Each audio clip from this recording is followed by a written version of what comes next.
इतिहास में कुछ युद्ध केवल तलवारों से नहीं, आत्मबल और संस्कारों से लड़े जाते हैं। एक ओर था मध्य एशिया का आक्रांता बाबर और दूसरी ओर था मेवाड़ का शेर महाराणा सांगा।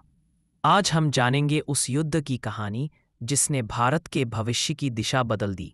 खानवा का महासंग्राम सन 126। पानीपत का पहला युद्ध बाबर ने दिल्ली के सुल्तान इब्राहिम लोदी को हराकर मुगल साम्राज्य की नींव रखी।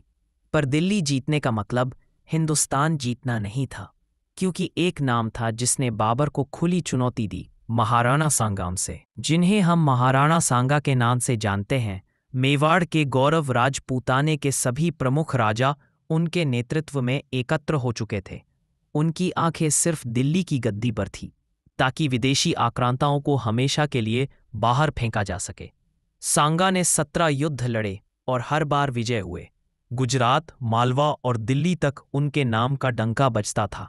बाबर जानता था कि महाराणा सांगा अगर दिल्ली तक पहुंच गए तो मुगलों का अस्तित्व मिट जाएगा। दूसरी ओर सांगा ने बाबर को विदेशी आक्रांता मानते हुए दिल्ली से बाहर खदेड़ने की। सांगा की सेना में 100 से ज्यादा राजा शामिल थे। बूंदी, अजमेर, हाड़ौती, चंदेरी, रायसेन, सभी रजवाड़े एकजुट थे। यह था भारतीय एकता का सबसे बड़ा उदाहरण। 17 मार्च 1527, इतिहास का वह दिन जब राजस्थान की धरती रणभूमि बन गई।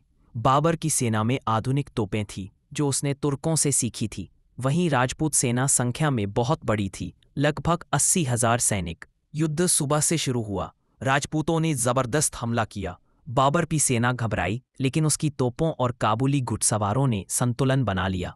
पराजय की कगार पर खड़ा बाबर अब जिहाद का नारा लगाकर अपनी सेना को धार्मिक उत्साह देने लगा। यह एक मनोवैज्ञानिक चाल थी। सब कुछ ठीक चल रहा था, लेकिन युद्ध ने करवट ली जब मेदिनी राय और कुछ अन्य राजाओं ने समय से पहले मैदान छोड़ दिया। इससे राजपूतों की सैन्य रचना टूट गई और बाबर को मौका मिल गया। महाराणा सांगा घायल हो गए, तीर उनके जबड़े में आ लगा। फिर भी वह युद्ध छोड़ने को तैयार नहीं थे। महाराणा सांगा हार गए, परंतु उन्होंने कभी बाबर की अधीनता स्वीकार नहीं की।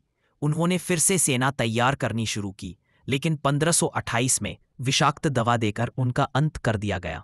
अपने ही किसी विश्वास पात्र द्वारा महाराणा सांगा की हार युद्ध में थी, पर आत्मा से नहीं। उन्होंने जो किया वो आत्मसम्मान, एकता और स्वराज्य का प्रतीक बन गया।